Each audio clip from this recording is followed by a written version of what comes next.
LogosTV is pleased to present this program on the topic of Coptic civilization. I'm Michael Saad. This program will be weekly, and for half an hour we'll present to you one aspect, one title of Coptic civilization. Coptic civilization is a treasure for humanity. Why? Because of its quality, historical importance, and spiritual dimension. And because it is one of the oldest civilizations in the world still in existence.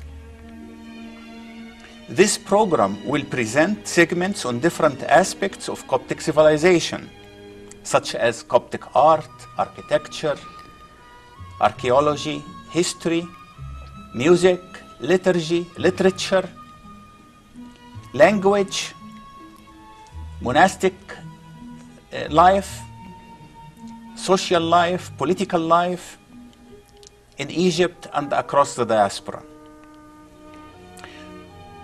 Because Coptic civilization gives birth to Coptic identity and vice versa, Coptic identity gives birth to civilization, and that has been the historical fact and historical journey for at least the last 2,000 years, with roots in ancient Egypt in the last 7,000 years. We'll start the first segment of this program with civilization and identity. I'm pleased that Dr. Fatin Maurice Guirguis has accepted our invitation to be our guest in this first episode.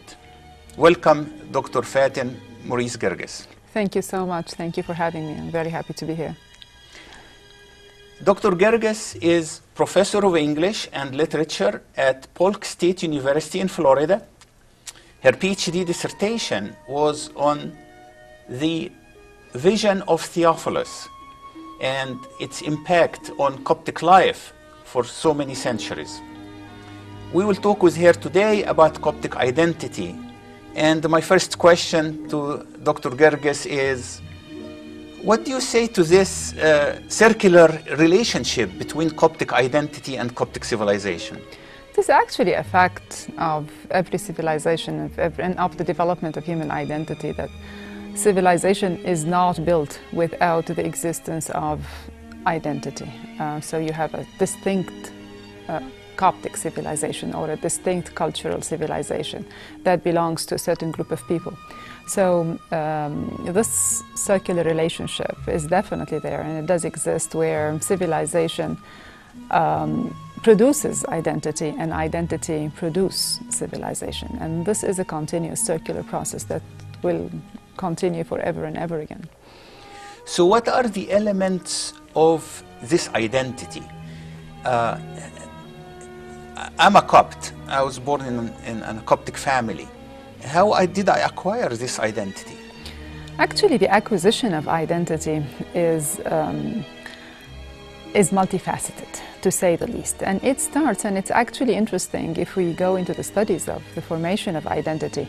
How is it that every decision that is taken in the life of the human being helps form their identity? So there are studies, for example, that talk about the impact of a person's name on their identity. So a child who's named Bishoy is going to have a different identity from a child who's named Pietro in Italy. So even the choice of the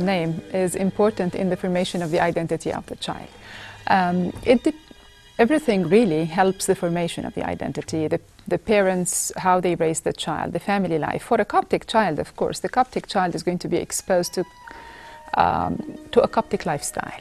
This Coptic lifestyle ranges from the ideology that the parents subscribe to, the religion that the parents subscribe to, their Coptic faith, to the food that they eat, their choices in food, the times of abstinence that they are going to go through, that the child is going to be familiar with, the Coptic cuisine that suits this lifestyle, the Coptic jokes, the Coptic problems, conflicts, the church that he goes to, the Sunday school that he participates in, the fellows that he plays with, and the school, the society, the job that he's going to have, the university, the career that he's going to choose, the television that he is subjected to, the curriculum that he is taught in school.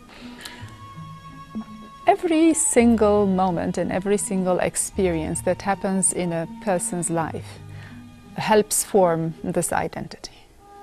So actually it's a soul-searching process. If I become conscious of my identity and try to recognize what is inside my heart, inside my biological being, inside my soul, that is Coptic, and what are the elements and components of how much Coptic substance is in my soul and in my heart. For me, for example, if I look at an icon by Isaac Fanous, and I can relate to it as an Egyptian, because it has elements from ancient Egypt, or from the villages, Ramses Suwisa Wasif and the other artists who expressed their Coptic identity in art, even secular art. So now in the diaspora, for example, what are the elements of Coptic civilization in the diaspora that we should maintain and promote in order to preserve and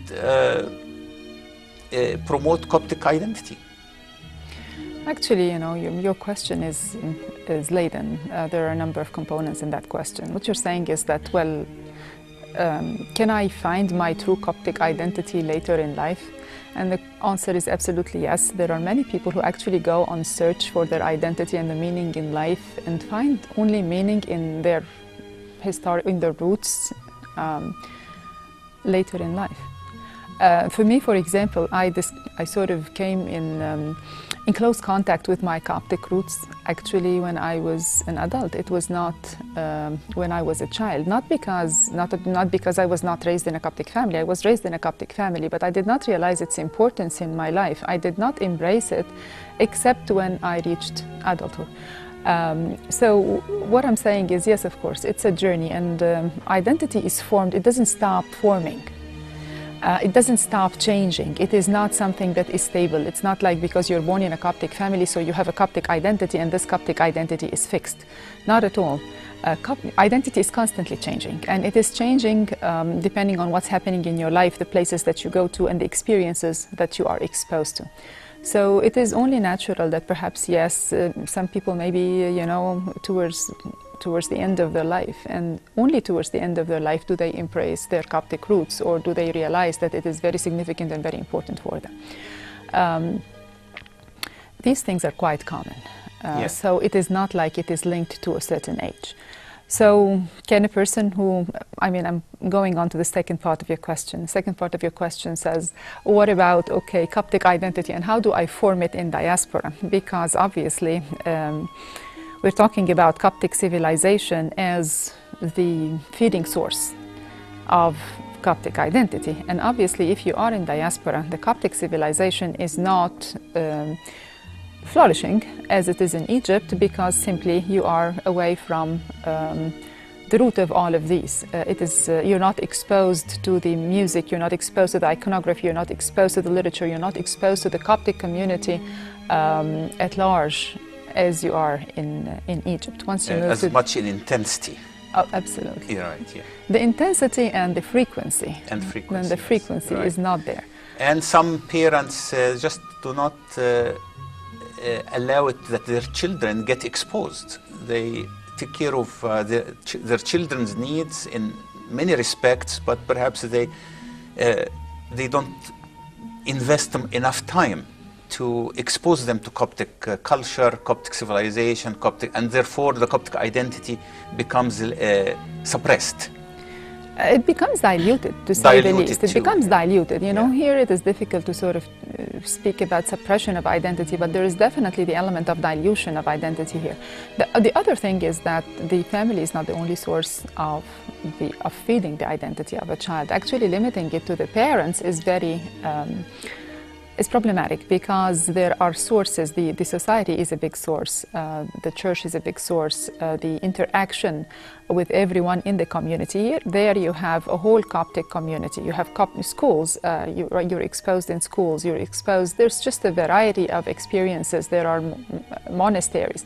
Of course, as we progress in diaspora, and we have our own monasteries now, and we have some of these experiences that we try to replicate for the Coptic individual, these help in Coptic building of identity. However, the range of experiences and the intensity, as you quite rightly said, then the frequency is not there.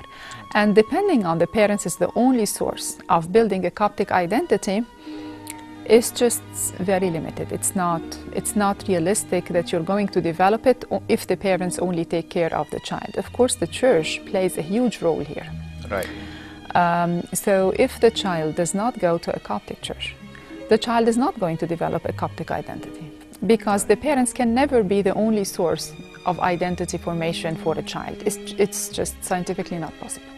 It's socially not possible. Yeah, and what a treasure that would be lost from generation to generation. Instead of being passed on, it would be lost. And one generation can make the gap huge. And we would lose the third generation in the diaspora. And thanks to the church efforts and long-term planning in developing and building all of these structures, like Coptic monasteries in the diaspora, like Coptic iconography, Coptic architecture, Coptic schools, secular and theological, and Coptic studies at universities, youth meetings, youth retreats, and so on. One important thing, now that we found that the church is the custodian and promoter of maintaining Coptic identity and Coptic civilization in the diaspora, what about in Egypt the last thousands of years, well, let us say hundreds of years? And one example comes to my mind is during the Mamluks period and the Ottoman period, this like 700 years, the Mamluks wanted to kill the Egyptian identity. The Ottomans wanted to suppress the Egyptian identity, because all what they needed from Egypt is the textile that the Copts were doing, and the wheat that the Coptic farmers were doing. And they are getting these two pieces almost for free, below cost, and that's all what they cared about Egypt. And the Muslims in Egypt did not care about Egyptian identity as much as they didn't care about Coptic music, Coptic art, because all of these belonged to ancient Egypt, and for some reason different religion.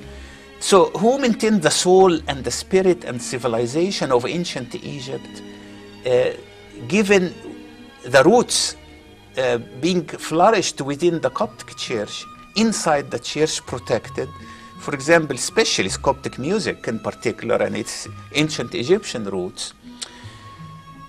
So in your PhD dissertation, you talk about this identity being suppressed or promoted. Please enlighten us on this particular point, how the Copts preserved ancient Egyptian civilization and identity, and what to benefit from these lessons of history today, in today's Egypt. Well, you know, again, the relationship between the Coptic Church and the Copts as custodians of the ancient Egyptian civilization and actually the carriers of the Egyptian spirit. The Copt, I'm sure, familiar that the word Copt is Egypt. It means Egypt. Right.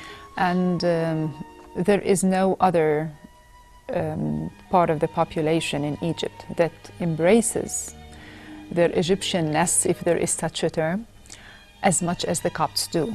And we know that the Coptic civilization, with its many forms and facets, and the Coptic identity actually held the key to the ancient Egyptian civilization. It is the continuation. You know, Champollion, I mean, fortunately, or, you know, rather unfortunately, because he was French and he spoke Coptic at home. And he actually spoke Coptic with his children at home. And he taught his children Coptic, and it's only through this communication, you know, with his children and the fact that he was able to develop his own Coptic skills that he was able to decipher the ancient Egyptian language, because the keys to Egyptianness is in the Coptic identity. Yes. And the language is a clear, tangible example of how the Coptic language holds the keys to it. But actually, there is a saying by a famous author here, and she says, "I am my language." And the reason why she says this, because language is not simply keys and symbols, but it really holds the keys to the ideology and the culture. So if you understand the Coptic culture, if you understand the Coptic mind, you'll be surprised that you have magnificent insights into the Egyptian mind. Yes. All right? Because as I say, the language is it's a symbolic, it's like a symbol. Right. It's like, you know, like shorthand for ideas and beliefs, that if you read the language correctly, you are able to read the culture correctly. Right. So definitely, we Copts provide the continuation between the ancient Egyptian civilization and modern Egypt today. Right. And the Muslims are very most welcome to embrace this civilization because it's a treasure for humanities. It's a treasure for all Egyptians. It's a treasure for all humanity. For example, a Chinese may like to appreciate Coptic music because that is his or her way of listening to what human beings, how they sang 5,000 years ago. I am very much interested to know how the Chinese sang 5,000 years ago, how the Indians wrote on walls or painted 5,000 years ago. So the Copts come along at par with other ancient civilizations when they present their elements of that civilization to the world, to the humanities. So there is a movement that comes back in Egypt every now and then, trying to suppress this Egyptianness. And their target is Coptic, because they know that if they kill Coptic elements of Egyptian civilization, they have free hand to go somewhere else. I mean, to go with Egypt into a different, non-Egyptian aspect of life, or identity, or civilization, or lack of it. And that's the danger, you know, Yeah. That is the danger. And unfortunately, sometimes it is a danger that we do not feel because it is not tangible. But yes, absolutely, when you have a colonizer like the Ottoman Empire, or any colonizer who has a different agenda, this agenda may be of any type. It can be political, it can be religious, but they have a different agenda that they want to that they serve, because they have a different ideology, they have a different civilization. You have a conflict between these two civilizations, right? So this conflict between these civilizations is resolved, but when it is resolved through the use of power, because the colonizer has more power. So what happens is that the colonizer suppresses this identity, or suppresses this civilization that it does not want to promote because it's not a part of their heritage. And I think the point to conclude with here is that regardless of the faith and religion of the Egyptian person, whether it be Muslim or a Christian, Egyptianness and Coptic identity is the Egyptian identity. There is no way that you can avoid it. You can pretend it doesn't exist, but it does exist. You know, all Egyptians, regardless of their faith today, all right, were Copts at one point. 100% of Egypt was Coptic in the 8th century. So we were all Copts. Right. It is our history, it is our tradition, as much as we were all ancient Egyptians.